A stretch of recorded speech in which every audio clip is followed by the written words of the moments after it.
มันไปเป็นกระต่ายเลยน้องดีอย่างมันน้องดีเศร้าเลยติโอเคงามงามยิ้มกะหวานภาษาอะไร สบายดีโดยสบายดีสบายดีสาวโสดสิวันนี้ น้องยังก่อนน้องดีเนาะโดยเป็นอย่างนั้นปัจจุบันยังโสดเก่าไม่เขียวอยู่บ่เป็นไฟอยู่บนนั้นละโอเคยังโสดคือเก่าคนว่าทุกคนเลยเป็นจังใดแบบว่าหลังจากที่เฮาเปิดใจมาเลยกะแบบมีคนเข้ามาคุยเข้ามาอย่างนี้บ่มีอยู่มันบ่ถึงใจเฮาหรือว่าเฮาบ่ถึงใจเพิ่นแต่ว่าล่มๆให้หายนะพูดแบบเดียวแล้วก็หายเพิ่นหายไปบนทั้งละโดยคือเป็นอะไรเนาะ ตอนแรกๆก็คือทรงสีแบบทรงสีดีอยู่แมน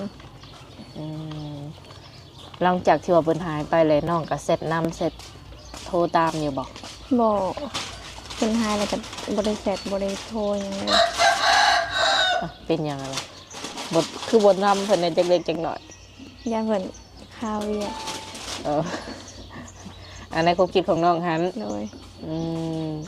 เพราะว่าบางคนเพิ่นก็อยากให้เฮาแบบทักหาแน่จังซี่เนาะแต่คันว่าเพิ่นทักมาฝ่ายเดียวเพิ่นก็อาจจะคิดว่าน้องบ่อยากคุยน้ำสินะโดยตอนนี้ถือว่าโสดสนิทแม่ โดยมีแต่ว่าเปิดใจใหม่ซะน้องละโดยเพราะว่ามันบ่มีไฟเข้ามาแล้ว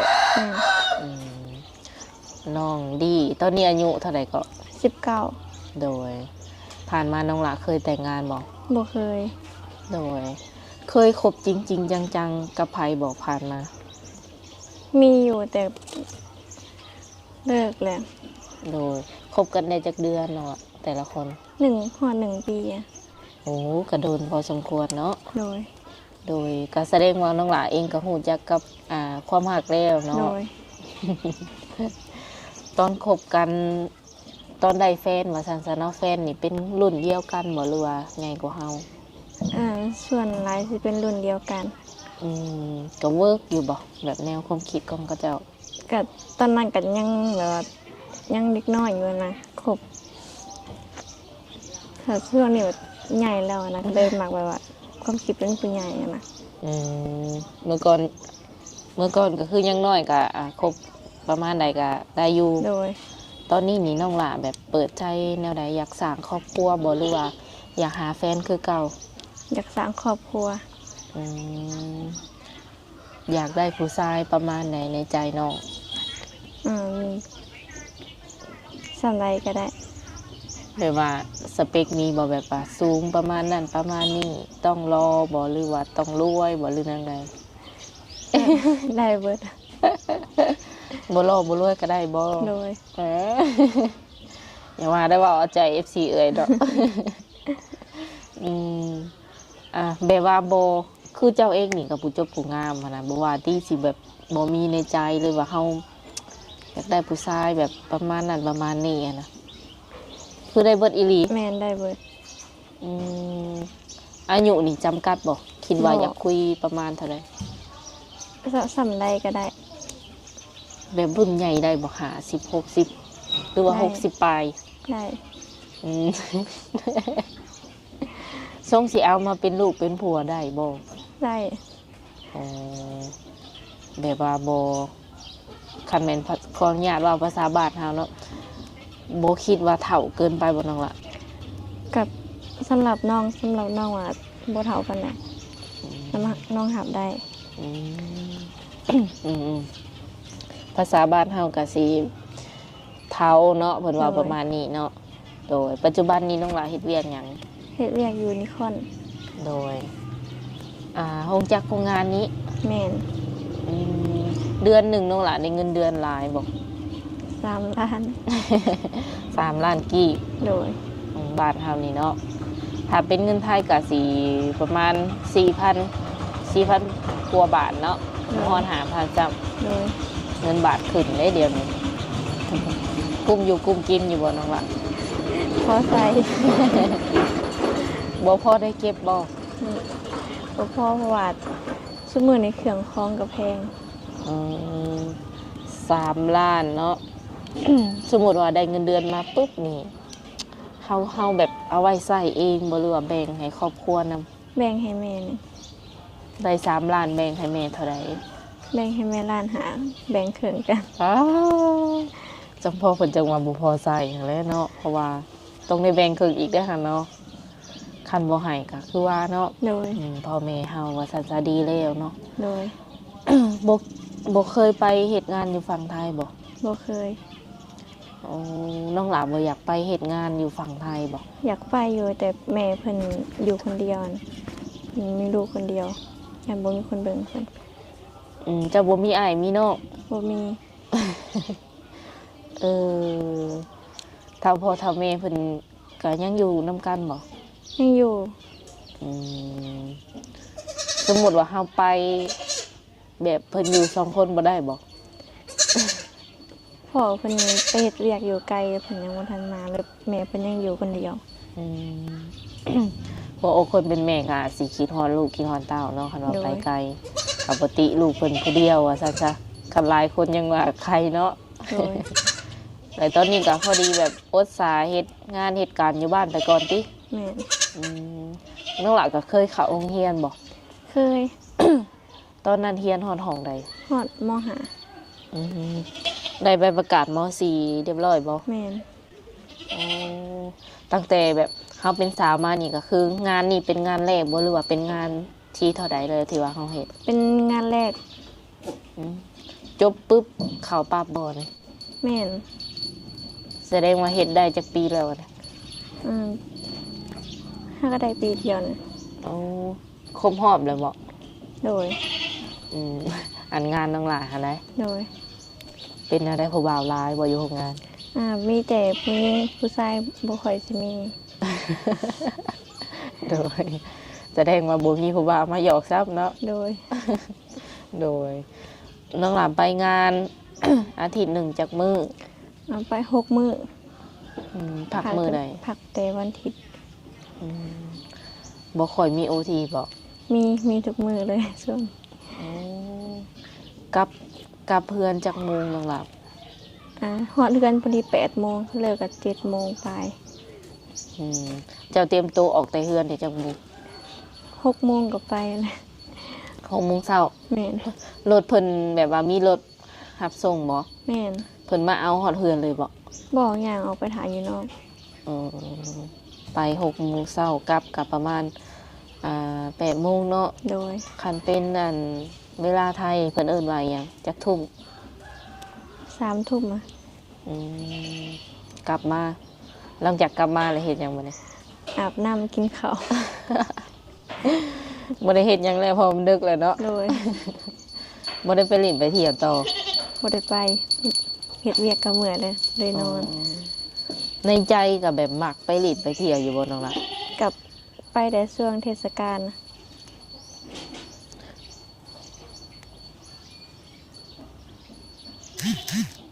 แบบว่าเทศกาลนี่คืออัน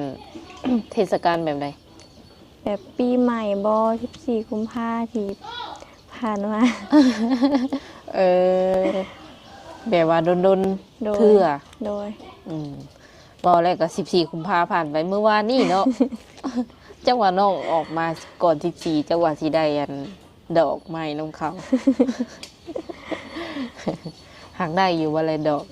บ่มีแฟนเลยบ่มีคนซื้อให้ เออ หากมันก็ถึกมือที่เพิ่นบ่ว่างแน่เนาะ โดย คันว่าน้องเพิ่นออกมาแบบว่า เปิดใจก่อนวันวาเลนไทน์จักว่าสิได้ดอกไม้น้ำหมู่น้ำคูอยากได้อยู่บ่ในใจค่ะ อยากได้เห็นหมู่ได้กันเลยอิสาอยู่ เพราะว่าปีละเทื่อเนาะ โดย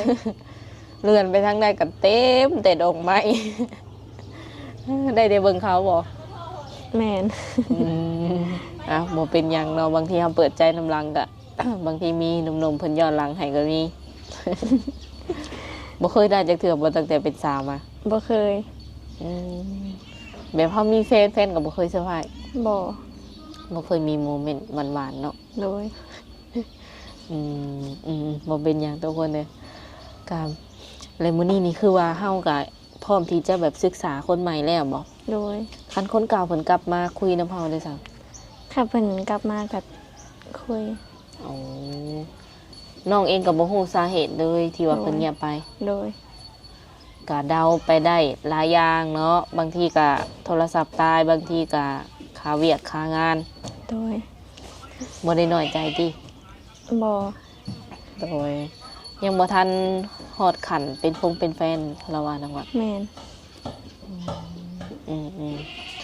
พักวันอาทิตย์คันพักวันอาทิตย์นี้น้องหลาได้ออกไปไสบ่แต่ละอาทิตย์ ส่วนรายสิบ่ออกไปใส่มีแต่อยู่แต่ในเรือน พักผ่อน โดย โดยเฒ่าพ่อเฒ่าแม่เพิ่นก็อนุญาตบ่คันว่าเฮาสิมีครอบครัวแล้ว อนุญาต เพิ่นเป็นคนแบบใดแบบขี้หวงอยู่บ่แบบหวงเจ้านี่นะ ก็เราบ่ค่อยห่วงปานใดเพราะว่าแล้วแต่ลูกอะนะ อืมแบบการเลือกครูของน้องนี่เพิ่นก็บ่ได้แบบบ่งมาว่าน้องต้องเอาคนประมาณนั้นประมาณนี้นะ โดย อืมธุรกิจหลักๆอยู่เฮือนน้องหลานนี่เฮ็ดเวียกเฮ็ดงานหยัง แม่เราขายเครื่อง อืมขายเครื่องอันแบบใดน้องล่ะแนวอยู่แนวกินหรือว่าแบบใด แบบพวกขนมนั่นนะ อืมมื้อหนึงได้หลายอยู่บ่ทรงว่า อ่ามื้อละมื้อเดือละบ่ฮอด300,000บ่ขายบ่ค่อยดีอ่ะ บ่ฮอด500ซ้ำมื้อหนึง โดย รวมทุนรวมกำไรบ่ แม่น อ๋ออีกอย่างมันก็อยู่ในเนี่ยเนาะ แม่น แล้วก็บ้านเจ้านี่ค่อนข้างว่าห่านหลายเนาะ เป็นบ้านน้อยนี่ เออบ้านน้อยว่าที่นี่ภัยก็อยากแบบค้าขายค่อนข้างว่าหลายเนาะ แม่น คือเฮาเข้ามาอย่างสิเห็นหลายเลยห่านนี่กับอาจจะแบบอืดแหน่จักหน่อยติ โดย พ่อได้ซะน้องละ พ่อเพิ่นไปเฮ็ดเวียกอยู่ไกล อืมนอกบ้านพุ แม่น โอ้แบบหากเพิ่นกลับมาเฮือนอยู่บ่น้องละ กลับมาแต่เพิ่นยังเฮ็ดเวียก อืมกลับไปมาติ โดย โดยลักๆแบบว่าเฮาเฮ็ดเวียกประมาณนี้เลยให้หน้าตะกร้านี่บ่ได้เฮ็ดบ่ ก็มีแต่บ่ได้เฮ็ดสุดหลายซื้อเอาซื้อข้าว 3 คน โดย ส่งสิบ่เปลือกบ่ได้เนาะ โดย หากมีบ่ให้หน้าตะกร้า มี โอ้ คันเฮ็ดนี้ได้เขา โดยนั้นเว้าถึงเรื่องข้าวน้ำซ้ำปลาเนาะคือส่วนหลายก็คือแบบว่าซื้ออยู่ซื้อกินแล้วก็แล้วไปติ โดย พ่อแม่เพิ่นก็ยังแข็งแรงบ่น้องล่ะ แม่เพิ่นก็ยังบ่สบายนะเพิ่นสุขภาพบ่ค่อยแข็งแรง โอ้มีแต่แม่บ่ โดย พ่อนี่ได้สักแข็งแรงดี โดย โดย แม่อายุประมาณเท่าใดตอนนี้ ประมาณ40 เท่าแม่นะ โดย เท่าพ่อได้ซะ พ่อก็ประมาณ41 42 อืม ยังหนุ่มเลย โดย เอาตรงๆพ่อกับแม่เพิ่นยังหนุ่มเลยเนาะทุกคนบัด FC เอื้อยแบบคนที่สิเข้ามานี่เพิ่นก็มีทั้ง40 50 60ปลายก็มีดังว่าเอาตรงๆเด้อ โดย พ่อแม่เพิ่นสิรับได้บ่สมมุติว่ามีลูกเคยแบบอายุหลายกว่าเพิ่น โดย จะว่าแนวใด เราบ่ค่อยแบบว่าสิเน้นกับเรื่องอายุแล้วว่าแล้วแต่ลูกสาวมักอัน เออลูกทรงสิอยู่กับไผได้ก็เอาประมาณนี้บ่ โดย อ๋อ ตามใจนะเนาะ โดย อืม ตั้งแต่เปิดใจนี่มีแบบ FC นัดเจออยู่บ่ มีอยู่แต่เพิ่นบ่ว่างแล้วก็เลยบ่ได้เจอกัน อืม เวียกเพิ่นหลาย ได้แต่นัดซื่อ โดย ๆบ่ได้แบบว่ามีถึงขั้นว่ามาหาฮอดเฮือนฮอดซานติ ยังบ่เคย อยากให้ FC มาหาอยู่บ่ โดยอยากให้มาหาอยู่เพื่อน เอ้อ คันมาหานี่ต้องมาวันหยังแน่น้องละ มาวันที่แบบว่าวันอาทิตย์ก็ได้ อืม วันที่เวียก คือการมานี่แบบว่าเพิ่นต้องนัดน้องหลาก่อนบ่หรือว่าเอื้อยสามารถพาเพิ่นมาหาเจ้าได้เลย ต้องนัดล่วงหน้าเพราะว่าเบียดงานหลาย งานมาอย่างเราวันอาทิตย์เลยเอื้อยพามาหาก็คือพ่อเลยสินะบ่พ่อบ่ แบบนั้นก็ได้ เรายอมน้องเพิ่นเนาะทุกคนเอาแบบว่าเพื่อความสะดวกทั้งนั้นแหละค่ะทางนี้ก็คือให้นัดก่อนซะเนาะเพื่อว่าน้องเพิ่นจะได้เตรียมตัวแต่งหน้าถาผู้บ่าว หากบ่ได้มีความลับอยู่เพื่อนดิ มี อันนี้เป็นเพื่อนกบเพื่อนเข้าเพื่อนพ่อเพื่อนแม่นะ โดย โอ้น้องหลามีอย่างแน่แล้วบ่ที่ว่าเป็นของตัวเองแบบหามาได้จังซี่นะ บ่มีหยังเลย เออเป็นรถรางพาหนะกับบ่มี บ่มี โอ้เพื่อนเฮานี่จัดอยู่ในระดับใดน้องละ ปานกลางอะ อืมคันสิทุกข์กับบ่ทุกข์เนาะคันสิว่ารวยเลยก็ยังแม่นบ่ โดย อืมคันว่ามีคนที่เพิ่นถือใจเนาะและเพิ่นอยากแบบสร้างครอบครัวกับเจ้าเลย เจ้าคิดว่าพร้อมสละโสดเลยบ่ ถ้าเพิ่นคิดว่าสร้างครอบครัวกับน้องๆกับพร้อมสละโสดเลย แต่ว่าเห็นโดนบ่จังสิตัดสินใจได้หรือว่าเพิ่นพร้อมก็เอาได้เลย ก็ต้องคุยกันไปก่อนถ้าแบบว่าเข้าใจกันได้แบบไปกันได้ก็เลยตกลง อืมอันทำความรู้จักเนาะ โดย ศึกษานิสัยใจเข้ากัน โดย โดย คือคันเห็นแล้วเลยอยากมาแต่งรถนี่ยังบ่ทันเอาบ่ โดย โอ้ เป็นยังไงความคิดเนาะก็คันสมมุติว่าเพิ่นเห็นเฮาเลยเพิ่นอยากมาเอาเฮารถนี่น้องหลาคิดว่าแนวใดในใจ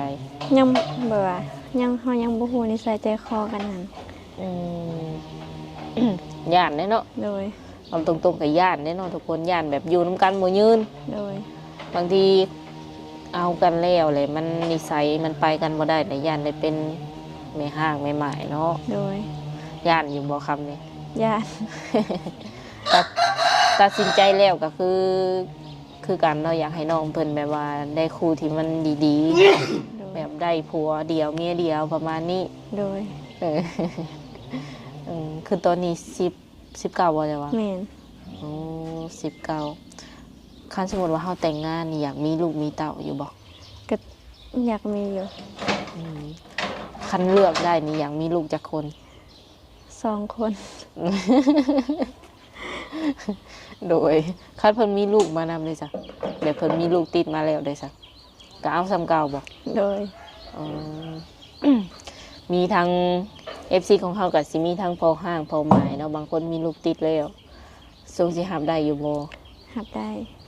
อืมผู้ชายแบบใดที่แบบน้องหลาบ่มักโสดนี่นะ บ่มักคนสูบยา อืมแบบนิสัยหลักๆ ที่ว่าน้องบ่มักนี่มีบ่ อ่าเว้าแบบเว้าบ่สุภาพอะนะน้องเป็นคนที่มักคนให้เกียรติ อืมว่าบ่ม่วนนี่แม่นบ่มักเนาะ โดย โดยผู้ชายใจร้อนใจเย็นได้เบิดบ่ บ่มักคนใจร้อน โอ้ผู้ชายแบบไปลิ่นไปเที่ยวนี่ได้ซะ มันแบบว่าบ่มีไผที่มักผู้ชายมักไปเล่นไปเที่ยว หากสมมุติว่าแบบโดนๆเปิ่นคอไปได้บ่ ได้ โดย อนุญาตอยู่เนาะคันว่าโดนๆโอ้คืออันที่น้องเพิ่นบ่มักนี่บ่มักที่แบบไปลิ่นตลอด โดย อืมคือสูบยานี่เด้ซะแบบน้องหลาแพ้บ่ บ่มักกินยาสูบ แสดงว่าคนที่สิเข้ามาคบกับเจ้านี่ต้องเลิกบ่ โดย ยาสูบนี่ โดย ทุกประเภทเลยเนาะยาสูบ โดย บ่ว่าสิเป็นบุหรี่ธรรมดาหรือว่าบุหรี่ไฟฟ้าแม่นบ่มักบ่ โดย โอ้ ตัดได้สะเนาะ FC คนใดมักน้องเพื่อนที่ต้องตัดใจเลิกเศร้ายาสูบ บัดโตน้องเองนี่เป็นคนแบบใดใจฮอดหรือใจเย็น อ่าส่วนหลายสิเป็นคนใจร้อน แม่นบ่ โดย โอ้จังว่าน้องหลาจังว่าบ่มักคนใจฮอดเนาะแบบยามมันต่ำกันบ่ โดย เห็นเพิ่นประมาณนี้ค่ะตัวจริงนี่แม่นแบบฮ้อนอยู่ แม่ โอ้โหเคยให้เคยเครียดอยู่บ่ เคย เวลาน้องให้แฟนให้อย่างนี้น้องล่ะแสดงออกแบบใด อ่าจะเงียบ โอ้บ่ด่าเนาะ โดย แห่งดีเลยแบบนี้ เพิ่นก็ สิว่าเนี่ยบ่ได้แบบว่าได้ยินในหูได้หยังนะ ให้แล้วเงียบอยู่คนเดียว โดย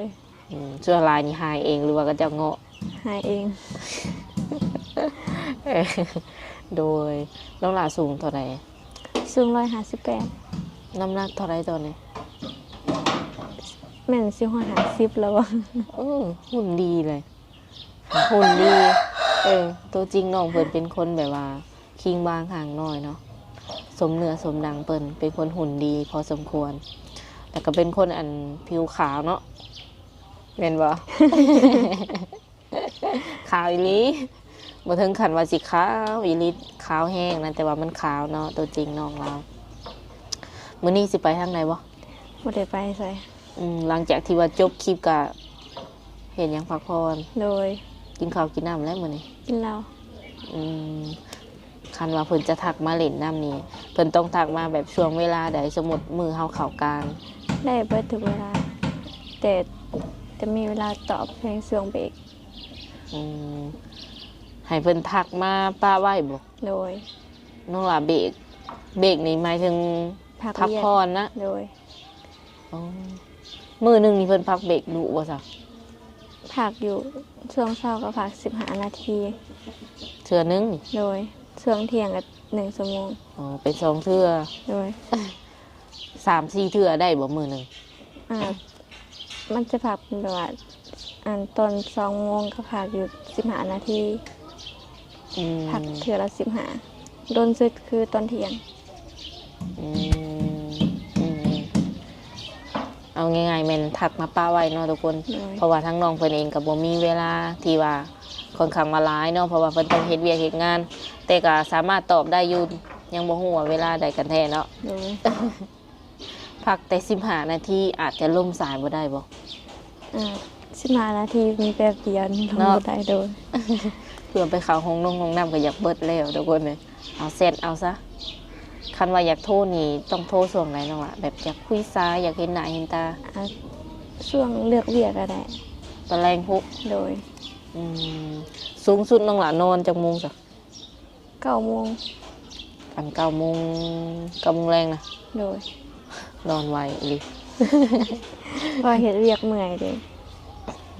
มากับเพลียแล้ว โดย โอเคเนาะในใดก็ฝาก FC เอื้อยไว้ในอ้อมอกอ้อมใจน้องหลานนี่เนาะพิจารณาเพิ่นนี่ ในใดก็ขอให้เจอคนที่ว่าเพิ่นมักน้องอีหลีเนาะเที่ยวนี้เนาะ โดย เพราะว่า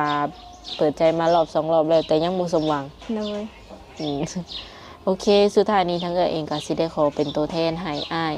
หรือว่าผู้ใหญ่ใจดีที่ว่าเพิ่นสนับสนุนทางช่อง YouTube เอื้อยเนาะมอบเงินให้น้อง100,000 กีบเอาไว้เติมบัตรเนาะน้องหลานเนาะ โดย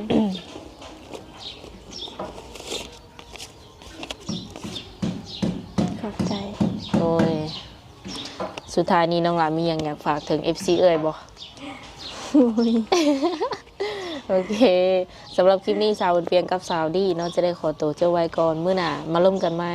สบายดี โดยสบายดี